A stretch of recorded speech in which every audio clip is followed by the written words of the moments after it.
معلوقت، معلوق کہتے ہیں یہ قرآن منزل من اللہ ہے، ٹھیک ہے، یہ قرآن اللہ کی وحی ہے، ٹھیک ہے، یہ قرآن آسمان سے اترا ہے، ٹھیک ہے، لیکن حدیث بھی وحی ہے، یہ ٹھیک نہیں ہے، حدیث بھی آسمان سے آئی ہے، یہ ٹھیک نہیں ہے، حدیث بھی منزل من اللہ ہے، یہ ٹھیک نہیں ہے۔ کیوں بھائی کیوں ٹھیک نہیں ہے؟ پرابلم کیا ہے؟ مسئلہ کیا ہے؟ کچھ جس طرح قرآن آسمان سے اترا اسی طرح میرے نبی کی حدیث بھی آسمان سے اتری، جس طرح قرآن اللہ کی وحی ہے اسی طرح میرے نبی کا فرمان بھی اللہ کی وحی ہے، جس طرح قرآن منزل من اللہ ہے اسی طرح حدیث بھی منزل من اللہ ہے۔ دلیل کیا ہے؟ اس کے بے شمار دلائل ہیں، لیکن میں آپ کے سامنے اسی آیت کے اندر ایک دلیل ہے وہ پیش کرتا ہوں۔ اللہ اللہ میں قربان جاؤں، توجہ کرنا، اللہ پاک فرماتے وَيُعَلِّمُهُمُ الْكِتَابَ وَالْحِكْمَةَ، اللہ نے بڑی بریک سی بات، پوری توجہ کریں گے انشاءاللہ، میں اپنی طرف سے پوری کوشش کروں گا سمجھانے کی، تو میں کوشش کروں گا بات سمجھ۔ فرمایا وَيُعَلِّمُكُمُ الْكِتَابَ وَالْحِكْمَةَ، اللہ کریم نے میرے نبی کی حدیث کا نام حکمہ رکھا۔ کیا رکھا؟ تھوڑا سا بولنے کی زحمت کریں، حکمہ۔ وَيُعَلِّمُكُمُ الْكِتَابَ وَالْحِكْمَةَ، اللہ کریم نے میرے نبی کی حدیث کا نام حکمہ رکھا، اور آگے کیا کہا؟ وَيُزَكِّيهِمْ إِنَّكَ أَنْتَ الْعَزِيزُ الْحَكِيمُ، اللہ پاک نے اپنا نام حکیم رکھا، میرے نبی کی حدیث کا نام حکمت رکھ کے، اپنا نام حکیم رکھ کے اللہ کریم نے دنیا کو بتلایا کہ سب سے بڑی حکمت سب سے بڑے حکیم کی طرف سے آئی ہے،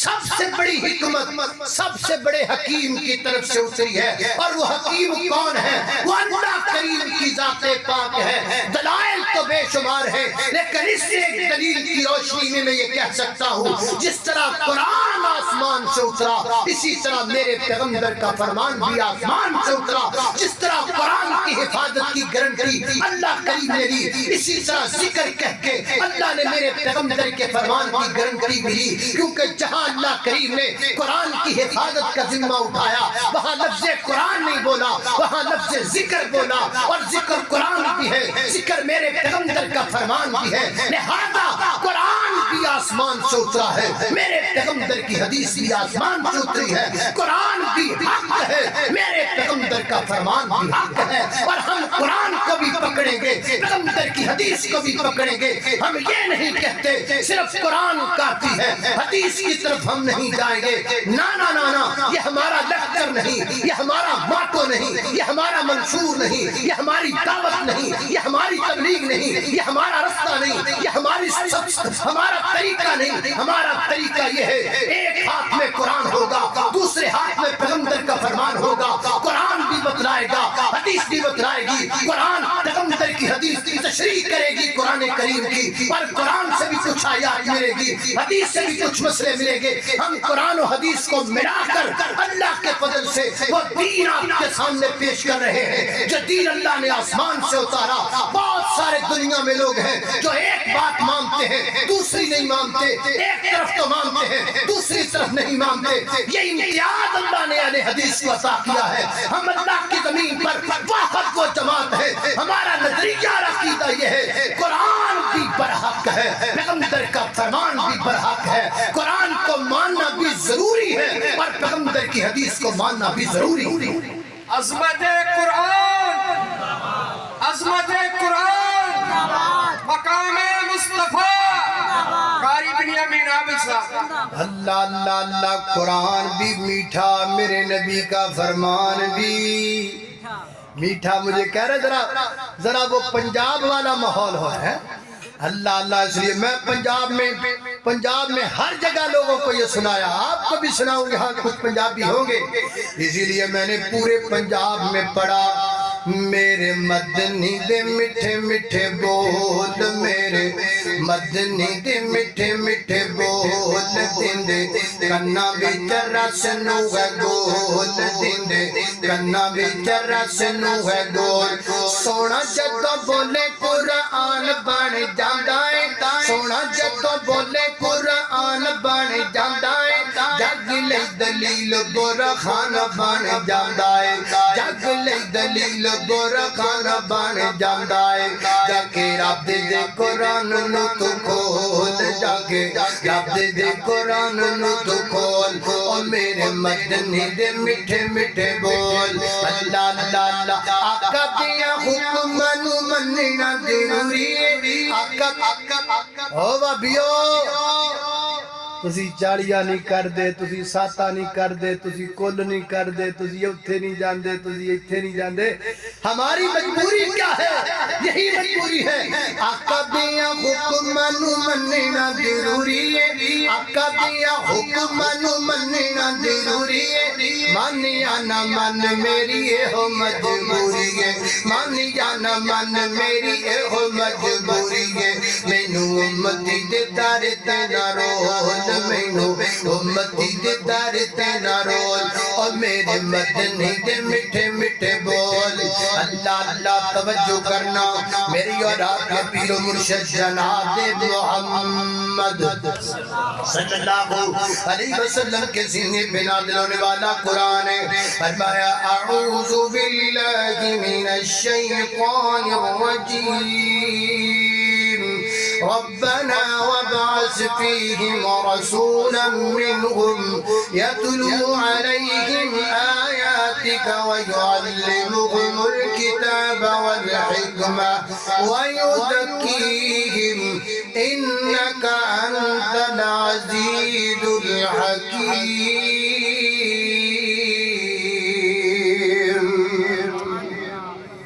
یہ حضرت ابراہیم علیہ السلام کی دعا ہے جس کا میں نے پورا آپ کے سامنے مختصراً ترجمہ کیا آپ کی تشریح اب اللہ نے اس دعا کو قبول کر لیا اور اس دعا کی قبولیت کے نتیجے میں اللہ نے محمد الرسول اللہ صلی اللہ علیہ وسلم کو معلم انسانیت بنا کر بھی دی حدیث پاک میں آتا ہے صحابی رسول پوچھتے ہیں حضرت ابو امامہ باہلی رضی اللہ تعالیٰ عنہ ابو امامہ تو کنیت ہے اصل ان کا نام ہے سدی بن عجلان رضی اللہ فرماتے میں نے نبی کریم علیہ السلام سے پوچھا آپ نے فرمایا اللہ کریم نے مجھے حضرت عیسیٰ کی بشارت بنا کے بھیجا حضرت ابراہیم کی دعا بنا کے بھیجا اب میرے پیغمبر معلم بن کے آئے اب آپ نے لوگوں کو سکھایا اب آپ نے لوگوں کو تعلیم دی حتیٰ کہ چھوٹے چھوٹے بچوں کو بھی میرے پیغمبر نے تعلیم و تربیت دی ہم تو چھوٹے بچوں کو اگنور کر دیتے ہیں ہم تو چھوٹے بچوں پر توجہ نہیں دیتے لیکن میرے پیغمبر نے چھوٹے چھوٹے بچوں کو بھی دین سکھلایا ایک بچے کو آپ نے کیا فرمایا وَإِذَا سَأَلْتَ فَاسْأَلِ اللَّهِ بچہ جب بھی سوال کرنا ہے کس سے کرنا ہے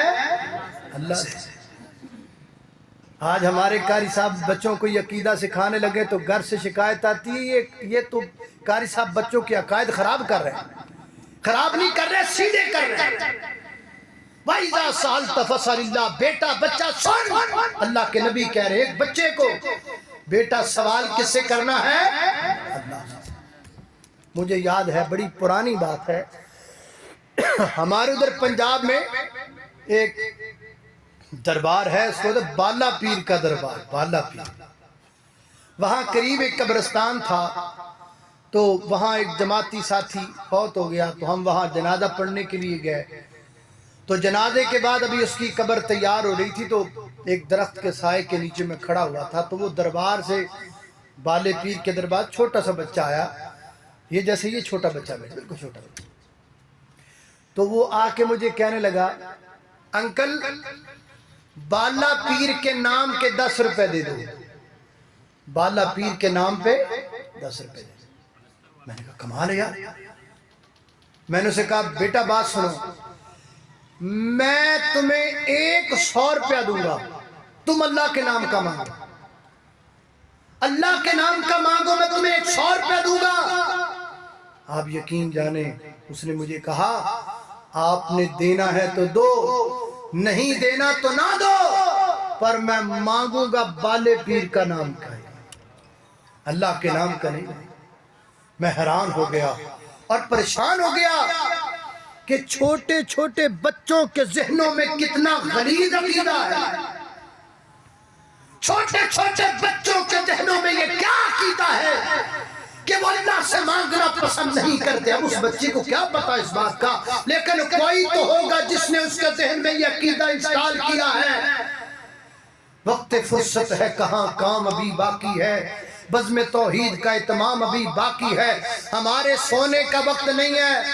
موحدین حضرات سونے کا وقت نہیں ہے، یہ ہمارے جاگنے کا وقت ہے۔ اور میں تو یہ کہا کرتا ہوں ہر موحد پر لازم ہے کہ وہ اپنی زندگی میں کسی ایک مشرک کو اللہ کی توحید پر لے کر آئے، اپنے اوپر لازم کرے کہ وہ اپنی زندگی میں کسی ایک موحد کو ضرور اللہ کی توحید کی دعوت دے گا، دیتا رہے گا، دیتا رہے گا، دیتا رہے گا، حتیٰ کہ وہ اللہ کی توحید کو قبول کر لے۔ اگر اس کے مقدر میں بیان کرنا ہماری ذمہ داری ہے، ہدایت دینا تو اس کی ذمہ داری ہے،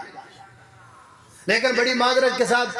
یہ توحید نہیں ہمارے پنجاب والی چھوڑے لان والی توحید تے موچھے پان والی توحید تے پھٹے چکن والی توحید۔ کسی خطیب نو کہہ دئیے نا بھی آج تو توحید بیان کرنی ہے تو گڈی جو نکل دے باواں ٹھونکن لگ جانا بھی آج میں چھوڑے رہ جائے۔ ہم نے توحید کا یہ کنسپٹ بنایا ہوا ہے کہ توحید لڑائی کا نام نہیں بھائی، توحید تو محبت کا نام ہے۔ توحید کے لیے مارا نہیں جاتا، مارے کھائی جاتی ہیں۔ تو معلم انسانیت نے فرمایا وَإِذَا سَأَلْتَ فَاسْأَلِ اللَّهَ، میرے نبی نے چھوٹے سے بچے کو اللہ پاک کی توحید کا پیغام دیا۔ ایک بچہ میرے پیغمبر کھانا کھانے لگے تو بچہ آیا، چند آخری بات، یوں اللہ کے پیغمبر تشریف فرما، کھانا کھانے کے لیے نبی پاک بیٹھے، ایک بچہ آیا، اس نے یوں برتن میں ہاتھ ڈالنا چاہا تو آپ نے اس طرح اس کا ہاتھ پکڑ لیا۔ بچے کا ہاتھ پکڑ کر اللہ کے پیغمبر اسے سکھانے لگے، اسے تعلیم دینے لگے، اسے تربیت دینے لگے۔ یہ نہیں ادھر سے ہاتھ پکڑا ادھر سے زور سے مارے، ہاتھ پکڑ کر اللہ کے پیغمبر تعلیم دینے لگے۔ کیا فرمایا یا غلام سم اللہ تعالی، اے بیٹا، اے بچہ، اے بیٹا، جب کھانا شروع کرتے ہیں تو بسم اللہ پڑھتے ہیں، بسم اللہ پڑھ کے اللہ کا نام لے کے کھانا شروع کرتے ہیں۔ بس اتنی تعلیم نہیں، ہمیں اتنی آتی ہے، ہم آگے بھی اتنی بتلاتے ہیں، لیکن اللہ کے پیغمبر نے اور آگے تعلیم دی، ایک سٹیپ اور آگے کیا فرمایا، وَقُلْ بِيَمِينِكَ، وَقُلْ بِيَمِينِكَ، بیٹا کھانا دائیں ہاتھ سے کھاتے ہیں، اس ہاتھ سے کھاتے ہیں، اس ہاتھ سے، اس سے نہیں۔ ادھر پنجاب میں آپ کا تو مجھے نہیں پتا، وہاں تو یہ بچہ کھائے بھی اے دائیں ہاتھ بائیں ہاتھ سے، پیے بھی بائیں ہاتھ سے، باقی کام کاج بھی بائیں ہاتھ سے کرے نا تو ماں پہ خوش ہو کے کہتے نا ساڈا پتر تے کھبچو ہے، خوش اندر بڑی چاہیے، اس میں کوئی خوشی کی بات نہیں ہے اور یہ کوئی اچھی بات نہیں ہے۔ صحیح مسلم کی روایت ہے، آپ نے فرمایا بائیں ہاتھ سے شیطان کھاتا ہے، بائیں ہاتھ سے شیطان پیتا ہے۔ اللہ کے نبی فرماتے ہیں وَقُلْ بِيَمِينِكَ، کھانا اس ہاتھ سے کھانا سیدھے ہاتھ سے، بس اتنی تعلیم نہیں۔ اور آگے تعلیم دی ایک سٹیپ اور کیا فرمایا، نبی کریم فرماتے ہیں وَقُلْ مِمَّا يَلِيكَ، بیٹا کھانا اپنے سامنے سے کھاتے ہیں، کھانا اپنے آگے سے کھاتے ہیں، پورے برتن پر حملہ آور نہیں ہونا، پورے برتن پر قبضہ نہیں کرنا۔ وَقُلْ بِيَمِينِكَ، اپنے آگے سے کھانا گئے، اپنے سامنے سے کھانا گئے، یہ میرے نبی نے تعلیم دی، بلکہ میں یوں کہوں کہ میرے پیغمبر نے کھانے کا پورا باب، کھانے کا پورا سبجیکٹ میرے پیغمبر نے کس کو پڑھایا، ایک چھوٹے سے بچے کو پڑھایا، کس کو سکھایا، ایک چھوٹے سے بچے کو سکھایا میرے نبی نے۔ اور بڑی معذرت کے ساتھ میں تو آپ کو درد دل دینے کے لیے آیا، کوئی آپ کو گریبان سے جوڑنے کے لیے تو نہیں آیا، لیکن بڑی معذرت کے ساتھ جس نبی نے اپنی امت کے چھوٹے چھوٹے بچوں کو کھانے پینے کے آداب سکھائے، آج اس نبی کی امت کے بڑے بڑے لوگوں کو کھانا کھانا ہی نہیں آتا، کھانا کھانے کا طریقہ نہیں آتا، کھانے کا ادب نہیں آتا۔ پتہ نہیں آپ کا کیا حال ہے، ہمارے تو ادھر شادیوں میں ٹینٹ لگے ہوتے ہیں اور جناب میرج ہال میں بڑا انتظام ہوتا ہے اور لوگ بڑی ٹھاٹ کے ساتھ آتے ہیں، کوئی کاٹن پہن کے آ رہا ہے، کوئی کرنڈی پہن کے آ رہا ہے، کوئی گرینڈے پہ آ رہا ہے، کوئی ڈبل کیبن ڈالے پہ آ رہا ہے، کوئی کس طرح آ رہا ہے، اور سارے آ کے بیٹھ جاتے ہیں بڑے ادب کے ساتھ، بڑی اچھی باتیں کرتے ہیں، بڑا اچھا ماحول ہوتا ہے۔ ایک جملہ،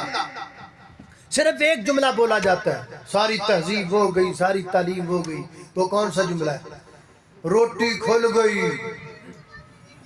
کھانا کھل گیا، آؤ، پھر بھاگتے ہو، ادھر بھاگ رہا ہے، کدھر بھاگ رہا ہے، کدھر سے پکڑا، کدھر سے پکڑا، کوئی پلیٹ اٹھا رہا ہے، کوئی ڈونگا اٹھا رہا ہے، کوئی کولی اٹھا رہا ہے، کوئی چمچہ اٹھا رہا ہے، یوں تھوڑ لگی۔ بندہ کناز سے دوسری طرف جا کے غور یوں کان لگا کے سنے تو ایسے لگتا ہے جیسے میدان کارزار میں تلواریں کھڑے کریں، اس طرح آواز آتی ہے۔ اور پھر کھانے کا انداز یہ پلیٹ پکڑی ہے اور یہ وہ برتن پڑا ہے، ڈالنے لگے، 1 2 3 4 5 ڈالی جا رہا ہے، سارا جو برتن ہے وہ پورا ڈونگا بول خالی کر دیا۔ تو پورا ڈونگا آگے رکھ لینا تھا بھائی، یہ پلیٹ کی تکلیف ہی کیوں کی آپ نے؟ اور پھر یہ کتنی بری بات ہے کہ پلیٹ کے اندر اتنے چاول ڈال لیے، بریانی ڈال لی، اوپر رائتہ ڈال لیا، اوپر سلاد وغیرہ آدھا کھایا آدھا ضائع کر دیا، آدھا کھایا آدھا برباد کر دیا۔ آپ جانتے ہیں چاول کی فصل تیار ہونے میں کتنی دیر لگتی ہے؟ 2.5-3 ماہ لگتے ہیں۔ جس فصل کے پکنے میں 2.5-3 ماہ لگے، ان چاولوں کی پلیٹ کو ضائع کرنے میں تم نے 3 منٹ لگائے۔ تو مجرم ہے کسانوں کا، اور میرے نزدیک دوسرے نمبر تو مجرم ہے ہمارے ملک کی غریب عوام کا، جس ملک میں 80% لوگ غربت کی زندگی بسر کر رہے ہوں، وہاں تم کھانا ضائع کرتے ہو، وہاں تم چاولوں کی پلیٹیں برباد کرتے ہو۔ کیا تمہیں فلسطین کے چھوٹے چھوٹے بچے روتے نظر نہیں آتے؟ کیا تمہیں فلسطین کے چھوٹے چھوٹے بچوں کا بلکنا نظر نہیں آتا، جو پانی کی بوند کے لیے ترس رہے، جو کھانے کے لیے ترس رہے، جو اپنے ہاتھوں میں خالی فیڈر پکڑ کر روتے روتے دنیا سے جا رہے؟ کیا تمہیں وہ بچے نظر نہیں آتے جو تم کھانا ضائع کرتے ہو، جو تم کھانا برباد کرتے ہو؟ میرے محترم دائیو، یہ میرے نبی کی تعلیم نہیں ہے، یہ اللہ کے پیغمبر کا طریقہ نہیں ہے۔ میرے نبی کا طریقہ یہ ہے، کم ڈال لو، تھوڑا ڈال لو، بسم اللہ پڑھو، اللہ کا نام لو، دائیں ہاتھ سے کھانا شروع کرو، اپنے آگے سے کھاؤ اور رہ لو۔ یہ میرے نبی کی تعلیم ہے، یہ معلم انسانیت کی تعلیم۔ اس پر ہم نے نہیں عمل کرنا تو کس نے کرنا ہے؟ یہ ہمارے لیے نہیں ہے تو کس کے لیے؟ یہ ہمارے لیے ہے، ہمیں اس کے اوپر عمل کرنا پڑے گا، اور اگر نہیں کریں گے تو کامیابی نہیں ہوگی۔ آؤ میرے پیغمبر کی اس تعلیم پر عمل کرنے والے بن جائیں۔ اچھا اللہ پاک کی بارگاہ میں دعا ہے، میں نے جو ذکر کیا اللہ اس پر عمل کی توفیق عطا فرمائے۔ مجھے حضرت سلفی صاحب نے کان میں وائرلیس کر دی ہے کہ پنجابی کے کچھ اشعار جو ہیں وہ میں آپ کے سامنے تھوڑے ذکر کر دیتا ہوں۔